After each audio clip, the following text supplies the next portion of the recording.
नमस्कार. दीपक रेगे कथाकथन चॅनलवर तुम्हा सगळ्यांचं मनापासून स्वागत. तुम्ही ऐकताय डॉक्टर राज जाधव यांच्या लेखणीतनं साकारलेली बहिर्जी नाईक ही कादंबरी. पण तत्पूर्वी तुम्ही जर आत्ता चॅनलवर पहिल्यांदा आला असाल किंवा अजूनपर्यंत चॅनल सबस्क्राईब केलेलं नसेल तर प्लीज चॅनल सबस्क्राईब करा. शेजारी घंटीचं चिन्ह आहे, बेल आयकन, तेही प्रेस करा. मित्रांनो, बहिर्जी नाईक या कादंबरीच्या कालच्या पहिल्या भागात बहिर्जी नायकांनी आपल्याला प्रश्न विचारला होता की हा बहिर्जी नाईक जन्मतःच ना बहिर्जी होता ना नाईक होता, मग कोण होतो मी? या प्रश्नाचं उत्तर आजच्या दुसऱ्या भागात. मानवीय आयुष्याशी निगडीत दोन सर्वात मोठी तथ्य, एक जन्म आणि दुसरं मृत्यू. ही दोन्ही तथ्य मानवी हातात नसतात. या दोन्हीच्या मधल्या काळाला आयुष्य म्हणतात. ज्यांनी हा काळ जिंकला त्याचा जन्म आणि मृत्यू दोन्हीही सार्थकी लागतात. आयुष्याचा खेळ जन्मानं सुरू होतो. आपण अमुक एका व्यक्तीच्या घरातच का जन्माला येतो याचं नेमकं उत्तर आजवर कोणीही देऊ शकलं नाही. मला सुद्धा त्याचं उत्तर शोधण्यात रस नाही. कारण देव जे करतो ते उत्तम करतो यावर माझा भरवसा आहे. अर्थात त्यावेळी माझा हा विचार नव्हता, कारण जन्मतःच त्यांनी माझ्यावर खूप अन्याय केला आहे असं मला त्यावेळी वाटत होतं. माझ्या जन्माची हकीकत माझ्या आईनं आणि शिरप्या काकानं. शिरप्या काका म्हणजे माझ्या बाबांचा प्राणप्रिय मित्र. त्या दोघांनी मला कित्येक वेळा भारी रंगवून रंगवून सांगितली होती. मी ती कित्येक वेळा जीवाजीला सांगितली होती. जीवाजी म्हणजे माझा सगळ्यात जवळचा मित्र, सख्या भावाहूनही अधिक, शिरप्या काकांचा मुलगा. जी कहाणी माझ्या आईनी, आजीनी, शिरप्या काकाने मला वारंवार सांगितली होती, विसाव्याच्या माळावरील लोकांनी मला सतत तिची आठवण करून दिली होती. मी साक्षीदार नसताना सुद्धा जो दिवस माझ्या आत्म्यावर कोरला गेला होता त्या दिवसाची कहाणी मी आज तुम्हाला सांगणार आहे, म्हणजे माझ्या जन्मदिवसाची कहाणी. त्या दिवशी भीमजींना म्हणजे माझ्या वडिलांना शेताच्या बांधावरून चालताना दमल्यासारखं वाटत होतं. एकटा विहीर फोडणारा वाघासारखा गडी त्या दिवशी मात्र थोडं चालूनही थकत होता. मनाविरुद्ध त्या शेताच्या दिशेनं पावलं टाकणं म्हणजे पायांना मनामनाचं ओझं बांधल्यासारखं त्यांना वाटत होतं. मुळात त्या दिवशी त्याला कामावर यायची इच्छाच नव्हती. घरी त्याच्या आयुष्याचं स्वप्न साकार होत असताना घरी राहून त्याला त्याचं साक्षीदार व्हायचं होतं. आयुष्यात पहिल्यांदाच तो बाप होणार होता. व्यक्तीला त्याच गोष्टीचा मोह आणि महत्त्व अधिक असतं जी त्याला कधीच मिळाली नाही. बाचं तेच झालं होतं. यापूर्वीही 3 वेळा असा क्षण त्याच्या आयुष्यात येता येता राहिला होता. त्याची बायको म्हणजे माझी आई भामा पूर्वी 3 वेळा गरोदर राहिली होती. पण पोटातच त्या अपरिपक्व बाळांनी आपली सुरू न झालेली जीवनयात्रा संपवली होती. या नाजूक अपघातांनी बाप पुरता खचला होता. आई शरीराने आणि मनाने सुद्धा कृश झालेली होती. देव आपल्या पदरात सुखाचं बीज टाकतो आणि त्याचं झाड व्हायच्या आत ते खुडून टाकतो असे विचार त्याला छिन्न विच्छिन्न करत असावेत. माणूस सुखासाठी जेवढा धडपडतो तेवढा इतर कशासाठीही धडपडत नाही. पुत्रसुख तर जगातलं सगळ्यात श्रेष्ठ सुख समजलं जातं. माझ्या आईवडिलांनी सुद्धा या सुखासाठी कितीतरी धडपड केली होती. त्यासाठी कित्येक उमऱ्यांवर डोकं टेकून आले होते, कित्येक फकीरांचे अंगारे धुपारे खाल्ले होते, कित्येक झाडांना फेऱ्या मारल्या होत्या. पण आईची कूस कित्येक वर्ष रिकामी ती रिकामीच होती. शेवटी माझ्या आजीनं म्हणजे बानू अक्कानं दोघांनाही जेजुरीच्या खंडोबाच्या पायावर लोटांगण घ्यायला लावलं. चूकभूल केली असेल तर त्याची माफी मागायला सांगितली. पदर पसरला आणि म्हणाली, काही मागणं नाही, काही सांगणं नाही, कुठं जाणार नाही, कुणाला बोलणार नाही, कुणाचं ऐकणार नाही. कृपा कर आणि तुझ्या नावाचा प्रसाद पदरात टाक. प्रांजळ मनानं केलेली प्रार्थना कधीच वाया जात नाही. लोक त्याला नवसाचं नाव देऊन अंधश्रद्धेच्या काळ्या कोठडीत टाकतात, ही बाब निराळी. खंडोबा पावला. त्यांच्या श्रद्धेच्या झाडाला सुखाचं फळ आलं आणि आई गरोदर राहिली. एरवी आई बासोबत विहिरी फोडायला, शेतं राखायला जात असायची, पण यावेळी बाबांनी आणि आजींनी तिला संपूर्ण आराम द्यायचं ठरवलं. बा रात्रंदिवस मेहनत करत होता. दिवसभर दूरदूरच्या गावात जाऊन सरदार, दरकदार, देशमुख इत्यादींच्या विहिरी फोडून देत होता. पाटील, कुलकर्णी अशा बड्या आसामींच्या अवजड सामानाची आणि शेतमालाची ने-आण करत होता. त्यांचे मारके बैल वळणावर आणून देत होता. बेफाम उधळणाऱ्या घोड्यांना लगाम लावून त्यांना वटणीवर आणण्याचं कसब होतं माझ्या बाकडे. हे सर्व करून बा रात्रीचा जोंधळे पाटलाचं शेत कोल्ह्या, लांडग्या आणि रानडुकरांपासून राखण्यासाठी राखोळीला घ्यायचा. पूर्वी तिन्ही वेळा त्याची आशा पल्लवित झाली होती, पण त्याच्या न जन्मलेल्या बाळानं आईच्या गर्भात 3ऱ्याच महिन्यात आपला दम तोडला होता. यावेळी आईने तो टप्पा पार केला. ती 9 महिन्यांची गर्भार होती. आई सांगायची वेळ जवळ आली तसा बा अजूनच काळजीत पडला होता. घरी असला की तो तिच्या प्रत्येक हालचालीकडे बारीक लक्ष देत असे. तिच्या चेहऱ्यावर बदलणारे सूक्ष्म भावसुद्धा त्याच्या मनात कधी आनंदाचे तर कधी काळजीचे सूर छेडत असत. काळजीपोटी भीमानं शेजारच्या खंडापूर गावातून जाणत्या हाताच्या आणि कळत्या नजरेच्या मथुराबाईला इतरांपेक्षा अधिक किंमत देऊन बोलावून घेतलं होतं. खंडापूरची मथुराबाई आली होती मोबदल्याच्या मोहानं, परंतु काही दिवसातच ती माझ्या बाची बहीण, आईची मायाळू वहिनी आणि पुढे आयुष्यभरासाठी माझी आत्या झाली. आत्या काळजीपोटी आईच्या पोटाला दिवसातनं 3-3 वेळा कान लावून ऐकायची. तिच्या पोटावरनं हात फिरवायची. तिला काही बाई प्रश्न विचारायची. पण दिवस उलटून गेले तरी प्रसूतीचं काही लक्षण दिसत नव्हतं. त्यामुळे ती जास्तच चिंतित होत होती. आणि तिच्याकडे बघून पोलादी शरीराचा पण हळव्या मनाचा माझा बा अधिकच गर्भगळीत व्हायला लागला होता. आईच्या गरोदरपणाचा भूतकाळ सर्वांनाच चिंतेच्या विहिरीत ढकलणारा होता.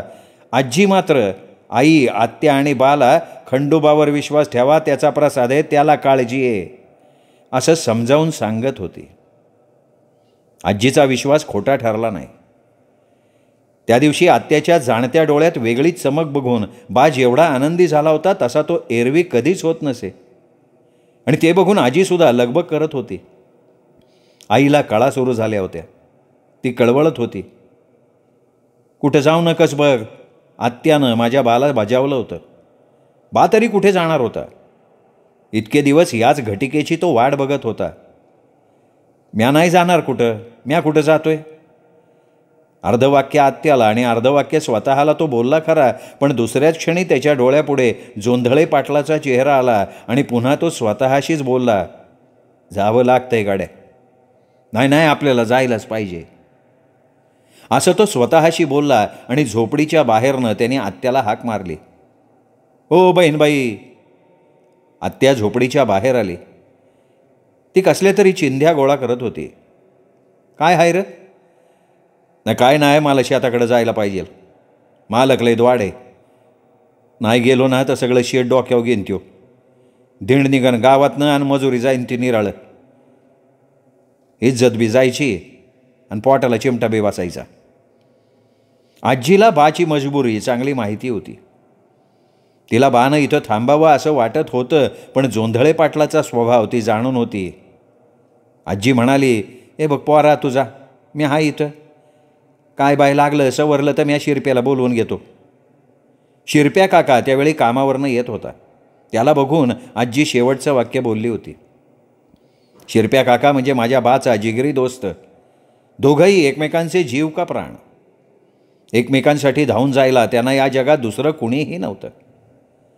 शिरप्या काकानं बाच्या काळजीवाहू चेहऱ्याकडे बघितलं आणि तो त्याची काळजी दूर करत बोलला, अरे लेका, भीमा नाव आहे तुझं. तुला असली काळजी बरी दिसती वय. त्या खंडोबाने हितवर आणलंय. हिथून पुढं भी त्यो घेईल सांभाळून. आणि तू हिथं बसून काय करणार आहेस म्हणतो मी. हां, अरे लेकराचा आवाज कानावाला ना का मीच येतो मुठीत गुळ धरून तुझ्याकडं. हां, जा, काळजी करू नका. विचारांच्या तंद्रीत बाण तुडवत बा शेताच्या मधोमध केलेल्या मचाणीजवळ आला. 4 बाजूला 4 भक्कम बांबू रोवून माणूसभर उंचीची टेहळणीसाठी केलेली ती मचाण होती. या मचाणीवर उभं राहून दुरूनच येणारे कोल्हे, लांडगे आणि रानडुकरं रानात शिरताना बघता येत होतं. गोफणीच्या साह्यानं त्यांना हुसकावून लावता येत होतं. आयुष्यात येणारं सुख दुःख असं दुरून ओळखता आलं असतं तर. पण माणसाकडे कुठे असते अशी मचाण लांबून सुखदुःख हेरणारी? अनपेक्षित आलेली सुखदुःख झेलतानाच माणसाची खरी पारख होत असते. माणसाची पारख करण्यासाठी देवानं माणसाला अशी कुठलीही मचाण दिलेली नसावी. बाच्या आयुष्यातला सगळ्यात आनंदी क्षण त्याच्या घरी येऊन ठेपलेला असताना तो या मचाणीचा आधार घेऊन जोंधळे पाटलाचं शेत राखणार होता. राखलेल्या त्या पिकातनं थोडंफार त्याच्या घरात आणि पोटात पडणार होतं. हे आपलं काम नाही तर ही आपली भाकर आहे असा विचार त्याच्या मनात आला आणि चित्त्याच्या चपळाईनं तो मचाणावर चढला. पुण्याच्या खालच्या बाजूनं नगरकडे जाणाऱ्या रस्त्यावर असलेलं आमचं गाव. त्याला कोणी गाव म्हणत नव्हतं, तो होता माळ. येणाऱ्या जाणाऱ्या फौजांचे, सरदारांचे, जहागीरदारांचे मुक्काम तिथे पडत म्हणून त्याला विसाव्याचा माळ असं म्हणत. त्याच्या अवतीभोवती चहूबाजूनी छोट्या छोट्या वस्त्या होत्या. सरदार दरकदार यांचे डेरे विसाव्याच्या माळावर पडत होते. तेव्हा बासहित आणि बासारख्या मजुरांना त्यांची बिनपगारी सेवा करायला जावं लागत होतं. त्यांनी येऊन लुटालूट करायच्या आधी आपणच जाऊन त्यांना जे हवं ते देऊन मोकळं व्हावं, म्हणजे त्यांच्या रोषापासून वाचता येतं आणि त्यांची मर्जी मिळवता येते. आणि त्यांची मर्जी हीच त्या माळाच्या आजूबाजूनं राहणाऱ्या मातब्बर मंडळींची ताकद होती. मचाणावर ठेवलेल्या आपल्या भाल्याकडे बा अभिमानानं कितीतरी वेळ बघत होता. शेवटी त्यांनी तो भाला गोफणीच्या बाजूला ठेवला. भाकरीची शिळी शिदोरी सोडून भाकर खायला लागला. त्याला राहून राहून आई आठवत होती. तिचा व्याकुळ चेहरा आठवत होता. मध्येच तो आपल्या होणाऱ्या बाळाचं चित्र रंगवत होता. भाकर खाता खाता मनाच्या कागदावर चित्र रंगवणारा तो चित्रकारच बनला.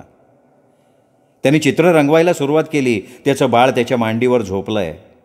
बानुक्का समोर बसून त्याला खेळवतीये. भामा उजव्या बाजूला बसून ते कौतुक बघतीये. आणि अवतीभोवती फिरणारी बाळाची आत्या मथुरा आपल्या गोड गळ्यातनं बाळाला गाणं ऐकवतीये. चित्त हरवून ते चित्र तो रंगवत होता. पण बाळाच्या निरागस रडण्याच्या आणि मथुरा आत्याच्या गोड गाण्याच्या आवाजाच्या मध्येच धडामधूम असा आवाज झाला. तसा बा त्या आभासी दुनियेतनं बाहेर आला. त्याच्या संवेदना जाग्या झाल्या. त्या जागृत संवेदनांनी त्याला सत्य दुनियेतलं चित्र दाखवलं. बाजूच्या शेतात मचाणीवर उभ्या असलेल्या सखारामानं आपल्या बंदुकीतनं तो बार केला होता. बार केलाय म्हणजे जनावरांची मोठी झुंड असणार. बा आता पुरता भानावर आला. सावध झाला. सावध होणं गरजेचं होतं, कारण अशा तशा वेळी सखारामसुद्धा गोफणीचा वापर करत असे. बानं भाकर बाजूला सारली. तो उठला. त्याने आपली गोफण सांभाळली. गोफणीत चांगला टणक दगड भरला आणि तो जनावरांचा वेध घ्यायला लागला. जनावरं आपल्या शेतात तर येत ना म्हणून तो धोपटे पाटलाच्या शेताच्या दिशेनं आपली नजर फेकायला लागला. दुसऱ्या क्षणी काही आवाज स्पष्ट होत आहेत, मोठे होत आहेत हे त्याला जाणवायला लागलं. सुरुवातीला शेताच्या डाव्या बाजूला 1-2 ठिकाणी पिकं हालताना त्याला दिसली. नंतर 3-4 ठिकाणी तशीच हालचाल दिसली आणि पुढच्या क्षणी बाचा टाळा वासला. कमीत कमी 10-15 जनावरं वेगानं धावत त्याच्याकडे यायला लागली होती. सखारामानं स्वतःचं शेत वाचवण्यासाठी बार केला होता आणि बिथरलेली जनावरं सैरावैरा धावत सुटली. खालच्या अंगाला माणसांची वस्ती होती. बिथरलेली जनावरं तिकडे जाऊ शकत नव्हती. बाच्या कमनशिबामुळेच की काय, जंगलाकडे जाणाऱ्या रस्त्यात जोंधळे पाटलाचं शेत आणि बाची मचाण लागत होती. बानं बघितलं 10-15 रानडुकरं त्याच्या दिशेनं सुसाट धावत येत आहेत. ते बघून आपोआप त्याच्या हातातनं गोफण खाली पडली. त्यानेच ती सोडली, कारण तिचा काही उपयोग होणार नव्हता. त्याचं शेवटचं हत्यार म्हणजे भाला. आपला एक पाय त्यांनी भाल्याच्या खाली घातला आणि पायानं भाला हवेत उडवला. डुकरांवरची नजर जराही न हटवता हवेत उडवलेला भाला त्याने आपल्या हातात झेलला. आपल्या मजबूत हातात कानाजवळ तोलून धरला. त्याच्यावरची मूठ घट्ट आवळली. डोळ्यांच्या सरळ रेषेत कानाच्या बाजूनं त्याच्या हातात आडवा स्थिरावलेला भाला वेध घेण्यासाठी आसूसला होता. डोळे बारीक करून बा निशाणा शोधायला लागला. त्याच्या सर्वांगाला घाम फुटला होता. त्याच्या छातीचे ठोके त्याला त्या डुकरांच्या गुरगुरण्यापेक्षा स्पष्ट जाणवायला लागले होते. समोरून येणारं भलं मोठं रानडुक्कर त्याच्या वेधक नजरेला स्पष्ट दिसलं. ते धावत त्याच्या मचाणीकडे येत होतं. त्याचा एक पाय मागे गेला, दुसरा पाय मजबूतीनं होता त्याच ठिकाणी स्थिरावला. भाल्यावरची मूठ सैल सुटली आणि काही कळायच्या आत बाच्या हातनं भाला सुटला. भाल्याची मजबूत फेक आणि विरुद्ध दिशेनं येणाऱ्या डुकराच्या गतीमुळे भाला डुकराच्या डोक्यात खोलवर घुसला. ते जनावर धावता धावता घसरत येऊन पुढं पडलं. हे बघून बाला भयंकर आनंद झाला. लहान लेकरासारखं त्यांनी टाळी वाजवत स्वतःला दाद दिली, आट रे मर्दा. पण दुसऱ्याच क्षणी तो त्या उंच मचाणीवरनं खाली पडला. धावत येणाऱ्या त्यातल्या एका डुकराची जबरदस्त धडक मचाणीच्या बांबूला लागल्यामुळे बांबू मोडला आणि कोसळणाऱ्या मचाणीसोबत बासुद्धा खाली आदळला. डाव्या अंगावर पडल्यानं त्याच्या डाव्या खांद्यातनं जबरदस्त कळ उठली. खांदा जायबंदी झाल्यासारखा बा कळवळला. आत्तापर्यंत शत्रू समोर नसलेली आणि पिसाळलेली रानडुकरं नुसती धावत होती, पण पहिल्यांदाच कळपातल्या आपल्या साथीदाराला मारणारा शत्रू त्यांना समोर दिसत होता. त्यांचा धावणीचा मोर्चा आक्रमणात बदलला. बानं ते पाहिलं, तो घाबरला, पण घाबरून जमणार नव्हतं. मचाण कोसळली होती आणि डुकरापेक्षा वेगानं तो पळू शकत नव्हता. आणि पळाला तरी दुखावल्या अंगानं किती वेळ पळू शकणार. तो उठला आणि कडवा प्रतिकार करायचा विचार करून त्याने आपला भाला जवळ केला. डुकराच्या डोक्यात घुसलेला भाला त्याने उपसून काढायचा प्रयत्न केला, पण तो काही निघेना. भाल्याशिवाय आपलं युद्ध एकतर्फी होईल याची त्याला जाण होती. त्यांनी आपला एक पाय अर्धमेलाहून गुरगुरणाऱ्या डुकराच्या डोक्यावर ठेवला आणि संपूर्ण ताकद लावून तो भाला उपसायला लागला. पण ती जनावरं शांत बसणार नव्हती. कुठल्या तरी एका डुकरानं भाला उपसून घेण्याचा प्रयत्न करत असलेल्या बाला धावत येऊन जोरात धडक दिली. बा त्या जबरदस्त धडकेबरोबर मागे फेकला गेला. त्यातही भाल्यावरची त्याची मूठ घट्ट होती म्हणून बा मागे फेकला गेला तेव्हा त्याचा भाला डुकराच्या डोक्यातनं निघून त्याच्या हातात आला. एरवी बैलाला पाठीत ठोसे मारून बसवणारा बा त्या जबरदस्त धडकेनं कळवळला. पण ते डुक्कर त्याला उसंत देणारं नव्हतं. त्यांनी पडलेल्या बाकडे पुन्हा धाव घेतली. बाला उठता येत नव्हतं आणि तेवढा वेळ ते डुक्कर त्याला देणार नव्हतं. त्यांनी झोपल्या झोपल्या रक्तानं माखलेला भाला अजून घट्ट पकडला, त्या डुकराच्या दिशेनं धरला. खाली मान घालून धावत येणाऱ्या डुकरानं बाला अजून एक जोरदार धडक देऊन विषय संपून टाकायच्या विचारानं त्याच्यावर चाल केली. पण डुकराचं मस्तक बाला भिडायच्या आधी त्याचा भाला डुकराच्या पोटात आर पार घुसला होता. पण त्या धडकेत इतकी तडफ होती की भाला आरपार घुसून सुद्धा डुकराची धडक बाच्या सरळ छातीत बसली. ते बिभत्स जनावर अजूनच जोरजोरात ओरडत होतं. बाच्या छातीच्या 3-4 बरगड्या मोडल्या होत्या. त्याला पुन्हा भाला पाहिजे होता, पण यावेळी त्याची ताकद अगदी नाहीशी झाली होती. डावा हात आधीच मचाणीवरून पडल्यामुळे निकामी झाला होता. बरगड्या मोडून त्याची कळ संपूर्ण अंगभर पसरत होती. भाला उपसण्यासाठी त्याला ताकद लावताच येत नव्हती. काय करावं हा विचार करत असताना अजून एक जनावर त्याच्या दिशेनं धावत येताना त्याला दिसलं. भाला निघणार नाही याची त्याला खात्री होती. आपण आता इथून पळू शकत नाही हे सुद्धा तो जाणून होता. त्यांनी भाल्यावरचा आपला हात काढला आणि हातानं त्या धावत येणाऱ्या जनावराचा सामना करायचा असा निर्णय घेतला. कसा बसा उभा राहिला. त्यांनी आपले पाय जमिनीत रोवले, भक्कमपणे उभा राहिला. डुक्कर जवळ येताच बाने सरळ त्याच्या मानेला आपल्या उजव्या काखेत दाबलं. ते जनावर इकडे तिकडे धावण्याचा प्रयत्न करत होतं, पण नावाप्रमाणे बलशाली असलेला बा त्याला हलू देत नव्हता. त्यांची कुस्ती रंगायला लागली. डुक्कर मान हलवत होतं, बाच्या तावडीतून सुटण्याचा प्रयत्न करत होतं. त्या प्रयत्नात त्याचे वाकडे सुळे बाच्या पाठीत पोटात घुसत होते, पण त्या डुकराची सुटका मात्र होत नव्हती. बा मोठमोठ्यात ओरडत होता, रलाव की जोर, लाव जोर, आज तुला सोडणार नाही गड्या, तुझी गाठ या भीमाशी आहे, ध्यानात ठेव. त्याचा आवाज त्या अंधारात आणि रात्रीच्या भयाण शांततेत सर्वदूर पसरत होता. सोबत डुकऱ्याच्या रेंगण्याचा आवाज सगळीकडे पसरत होता. त्या आवाजानं त्याच्यासारखे शेत राखणारे गडी आवाजाच्या दिशेनं धावत येत होते. बा डुकराला सोडायला तयार नव्हता आणि ते जनावर आपली संपूर्ण ताकद लावून बाला इकडं तिकडं फरफटत नेत होतं. बा अजूनच त्याची मान जोरात आवळत होता. बाकीच्या जनावरांनी आपल्या साथीदाराची मदत करायला सुरुवात केली. 2-3 डुकरांनी बाला बाजूनं धडका द्यायला सुरुवात केली. त्यांचेही सुळे दात बाच्या अंगात घुसत होते. बाहेर येताना कुठे हाड, कुठे चरबी, कुठे मांस बाहेर काढत होते. बाच्या अंगाची चाळण झाली होती. भळाभळा रक्त वाहत होतं, पण बाचा आवेश काही कमी होत नव्हता. तो अजून जोरात ओरडत होता, नाही सोडणार, नाही सोडणार. आजूबाजूचं शेत त्यांच्या कुस्तीनं भुईसपाट झालं होतं. त्याच्याकडे येणाऱ्या लोकांचा आवाज कानावर पडला तसा बाला अजून चेव आला. धावत येणाऱ्या लोकांमध्ये सखारामसुद्धा होता. लांबूनच सगळा प्रकार लक्षात आल्यानं सखारामनं वेळ न घालवता बंदुकीत दारू भरली आणि घाईघाईनं हवेत बार काढला. तो आवाज ऐकून जिवंत जनावरं पळायला लागली. बाच्या बगलेत अडकलेल्या डुकराची मात्र सुट्टी होईना. त्याच्या रेखण्याचा आवाजसुद्धा बंद झाला होता आणि तरीही बा त्याला ताकद लावून आवळत होता. मध्येच ओरडत होता, लाव जोर, लाव जोर. शेताचा आखाडा झाला होता. 2 डुकरं थोड्या अंतरावर मरून पडली होती आणि 1 डुक्कर तर बानं गळा दाबून मारलं होतं. आजूबाजूला रक्ताचा चिखल झाला होता.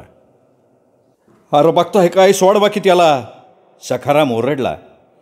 भीमाच्या बगलेतून त्यांनी ते डुक्कर बाजूला करण्याचा प्रयत्न केला, पण बाची पकड काही केल्यास सैल पडेना. सखाराम म्हणाला, अरे सोड भीमा, मेलंय ते. पण बा काहीही बोलत नव्हता. तो निश्चित पडला होता. सखारामनं अंगावरचं पोतं खाली टाकलं. सगळ्यांनी आपल्या अंगावरचे कपडे टराटरा फाडले आणि बाच्या अंगाभोवती गुंडाळले. रक्त थांबत नव्हतं. सगळ्यांनी तसाच बाला उचलला, पोत्यावर झोपवला आणि घाईघाईनं बाची पालखी पोत्यावरनं गावाकडे निघाली.